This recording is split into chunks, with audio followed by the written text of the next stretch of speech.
Над 80% од граѓаните сметаат дека министерот за здравство Венко Филипче треба да поднесе оставка од својата позиција. Вакви бројки покажува анкетата на Организацијата за граѓански активизам и независност, но премиерот не го дели мислењето со големото мнозинство граѓани.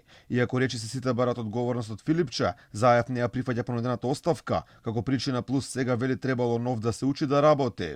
Тежината е голема кај сите, но не можете едноставно да разрешувате министри, влада, парламент, па дури и цел народ заради оваа болка. Мора да водите грижа прво за суштината и причините на тоа што се случило. Второ, мора да знаете што после тоа. Ќе учите некој уште 6 месеци да навлезе да менеджира со короната, со болницата во Тетово, со секој соодветно.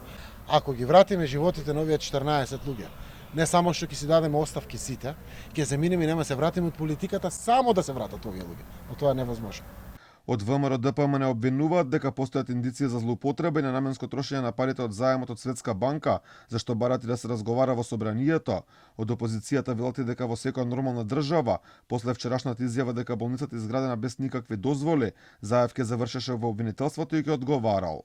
Со оваа изјава Зоран Заев призна дека модуларната болница во Тетово, во која живи и изгореа 14 луѓе, немала ниту одобрение за градба, ниту се знае дали се исполнети условите за статичност на објектот. Со други зборови, несреќа од ваков или сличен тип може да се случи и при било која друга временска непогода. Инаку Филипче се уште е на својата министерска позиција, од која прво кажа дека нема да се повлече додека не завршила истрагата, за потоа пожестоките реакции од јавноста, да реши само да ја понуди истата, која се уште не е прифатена од неговиот шеф Заев.